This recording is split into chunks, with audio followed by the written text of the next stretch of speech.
Hey folks, welcome back to my channel Relationship Haven. In today's story, Opie found out his wife cheated on him with a guy that is nothing like the guy is broke, has a restraining order against him and still lives with his parents at 42 years old. Now she claims she wants to reconcile. In today's second story, Opie found out his wife cheated on him with her adopted brother. Now let's get into today's stories to find out what happened. I'm contemplating divorcing my wife of 16 years, a mother to my 4-year-old son in January. She revealed she had been having an emotional affair which began 6 months earlier. She had just broken things off. I was in shock hearing this. I thought we had had a loving relationship and a wonderful life together. Things weren't perfect, but overall, there was a lot to be happy about. We both had rewarding careers, a child we completely adored and a beautiful home. I saw best friends and there was no one I would have rather spent time with. However, it's fair to say that the degree of intimacy in our relationship wanes several years prior to our son's birth, starting with a long bout of infertility and continuing after we conceived our son through IVF. Infertility and being a new parent took its toll. We struggled for 9 months, raising a baby who suffered from severe colic. One time, our baby was screaming so loud that a neighbor called the police to do a welfare check. It was rough. The colic subsided but bedtime still seemed never-ending. It was only very recently that our son moved out of our bedroom to start sleeping in his own room.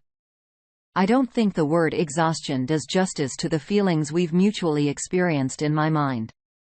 There were challenges of parenthood, ones we shared equally, when my wife expressed worry about the lack of intimacy in our life. I knew on the one hand that she was right, though. I didn't know how to change things. On the other hand, it seemed like the demands of being a new parent offered a reasonable explanation. I also believe that intimacy was something that could or would ebb and flow more. The former in those early trying years. My wife didn't feel the same way. I think she saw our lack of intimacy as a failing in our relationship and was deeply unhappy about it, more so than she was willing to admit. Then she met her affair partner and was somehow awakened to the true depth of this void in her life. We started seeing a couples therapist in the fall. Unbeknownst to me, her affair was playing out in parallel. I felt a deep distrust after learning about my wife's emotional affair, and small details nagged at me. Was this exclusively an emotional affair, or did more happen? What was the extent of their relationship and how meaningful was it to her? Over the course of several months, I uncovered many details that weren't really volunteered, or rather I was able to dig up information through my own investigative efforts. For example, data recovery, monitor, emails, checking browser history and so on. With each new detail came a new revelation, and I learned that much more had happened than I was first led to believe. My wife went out of town on 3 overnight trips during the past fall and winter. Each time I gave her my encouragement, she was leaving to work on writing projects or go snowshoeing with friends. And I believed these were activities to be nourished. I stayed home and took care of our son. Later, I learned that she met up with her affair partner on every single trip. I learned that they had exchanged sexually explicit pictures and videos. Unfortunately, I saw some of this material too. I learned that they had sex on many occasions. They told each other "I love you." At some point, they envisioned a future together but needed to be patient while biding their time. However, in January, my wife decided to break it off with her affair partner. Things did not go well. She was on the receiving end of abusive and threatening text messages. My wife became very controlling with regard to her affair partner. I was urged to block his phone number and email address and Instagram account so that he could not try to contact me.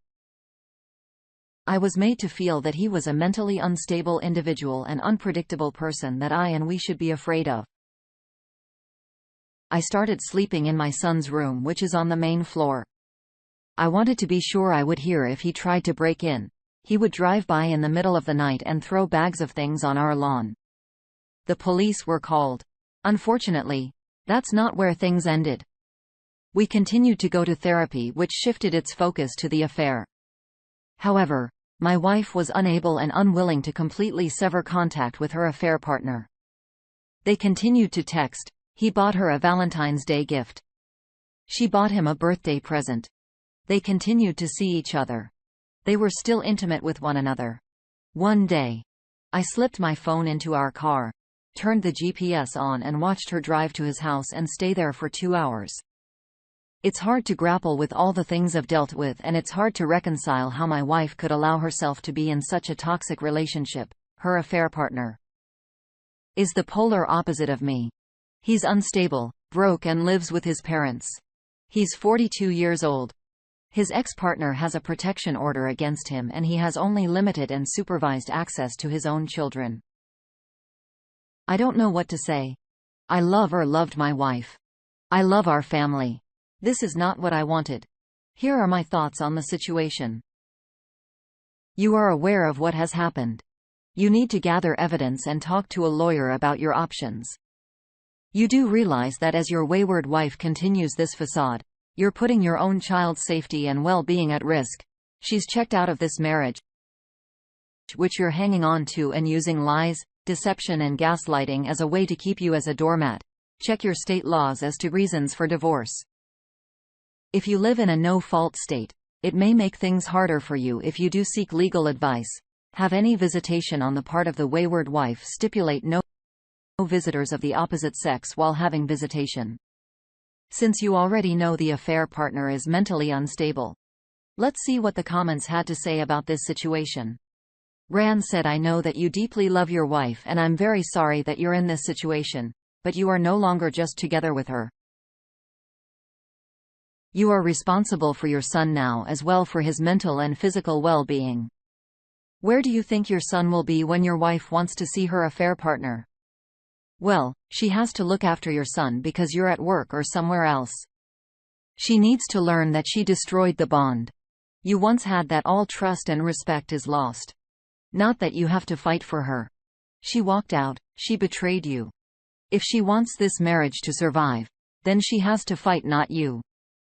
It is your job to show her that you no longer tolerate her affair, her disrespect and her selfish, entitled behavior. Build up a bed in your son's room and sleep there. Ignore her presence at home, and it is about the kids. Stop going to marriage counseling. That is good for nothing. For as long as she lies. Tell her that you will not even shake her hands before she meets with the doctor and gets tested for STDs now and in 3 months. Then do the most important step. Go to a lawyer, prepare the divorce papers and serve her with divorce papers. Now let's get into today's second story. This is my first time posting, so please bear with me. This happened to me just a couple of days ago. Let me provide some background. I've been with my girlfriend for 1 year. She has 2 kids of her own. I myself have 1. Our story starts way back in 8th grade. She was my first love. I moved to Los Angeles, which led to us separating, and of course, people move on throughout the years. We kept in touch here and there. I always knew I loved her and would from time to time think about her. Last October, I reached out to her and we began to reconnect shortly after we started dating. Last May, we discovered she was pregnant. She is now 5 months long. Now to the present day, we now live together and have been preparing for the baby's arrival. Things had seemed to be going pretty well for the most part.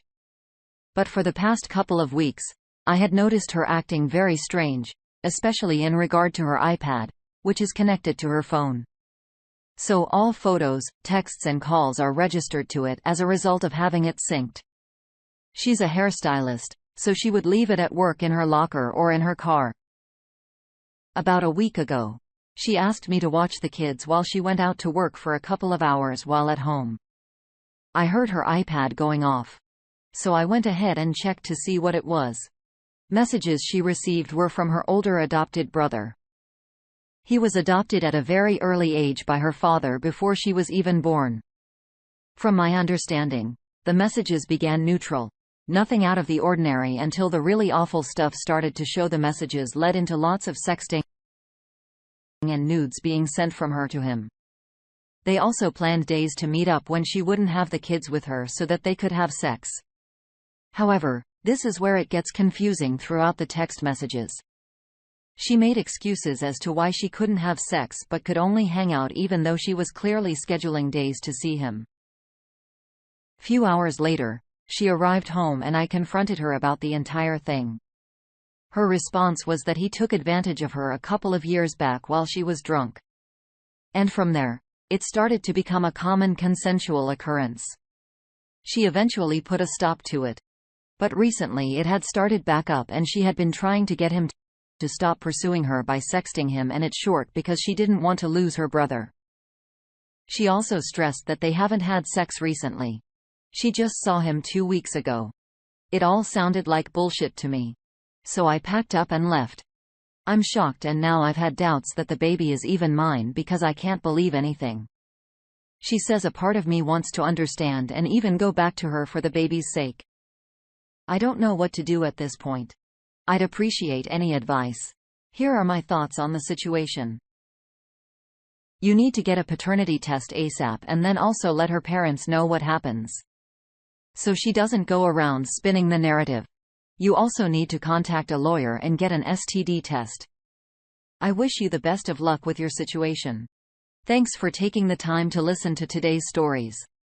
Don't forget to like and subscribe if you haven't already done so, and comment below on what your thoughts are on today's stories. If there's a story you'd like to share with me about your own situation or someone else's, then please do not hesitate to contact me. Take care, everyone.